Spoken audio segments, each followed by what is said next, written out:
Hello, and welcome to my discussant session for dialogical skills in my MOL class. My name is Will Reynolds, and today I will be covering the Humble Inquiry book written by Edgar and Peter Sheen.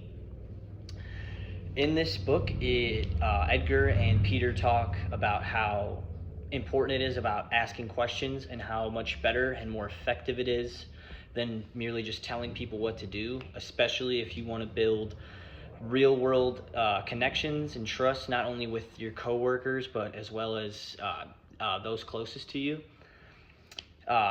Shine believes old school boss style leadership usually shuts down real conversation, but asking questions opens up people's, I would say, their personality and their ability to communicate.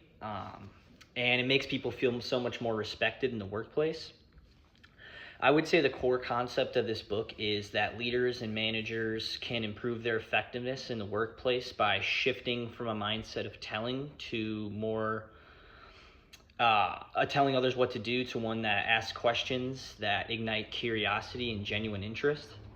A truly humble inquiry is about asking questions that invite others to share their perspectives and ideas rather than just displaying one's own expertise and their own knowledge. This book offers good lessons and insights on in-the-moment conversations and some pitfalls and potential opportunities that lie in each one.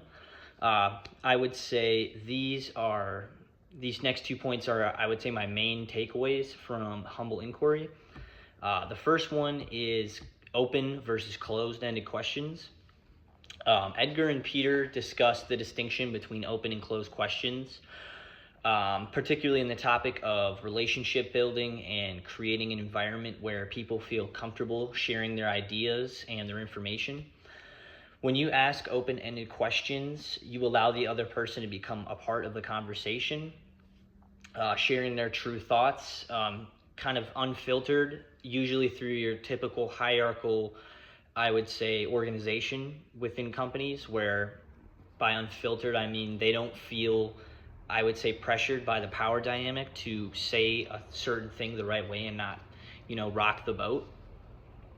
When you invite somebody to be part of the conversation and a part of the solution, I would say you gain access to new ideas and new types of information you can never get from a closed-ended question.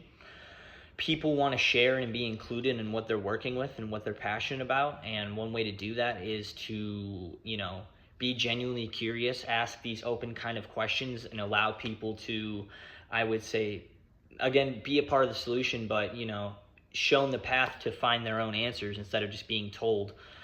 And given that proper chance to open up with proper questioning, I think you can really remove any walls that are put up from a usual authority-driven conversation in the workplace. I'd say the next point that I thought was a big takeaway from this was from chapter 4. The title was The Culture of Do and Tell. I thought this chapter really stuck out to me, even here we are past week 4 on the topic of culture.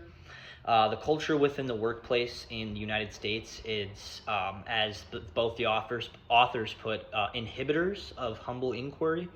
An example from the book was this mindset that most organizations, I'd say, sort of cultivate, which is being a team player, but come time of performance reviews and appraisals and promotions, a lot of that is based on individual performance and competitiveness and how willing you are to take that next step and really, I would say, invest yourself into the company.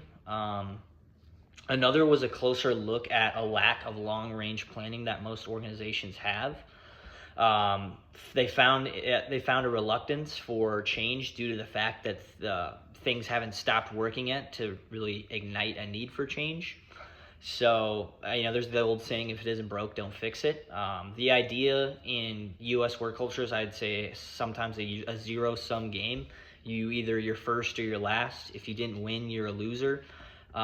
This type of attitude is effective for individual performance, but for a team-based culture, this idea, and this is a quote from the authors, the idea of a reciprocal cooperation where both parties win is a rarely shared goal. I think it really speaks volumes of the mindset that most U.S. work cultures have. I've learned from this book that there needs to be someone in that role at the top of the decision-making process, and that's really needed in an organization. However, as much as you need the leader to say what goes, you also need humble inquiry and I'd say genuine curiosity and interest instilled in your culture to balance out this act of telling and true competitiveness that you do need in terms of growth to push past your barriers. But in the end, you also need humble inquiry and genuine curiosity to instill the trust in your coworkers and build them up and feel respected around you. Thank you.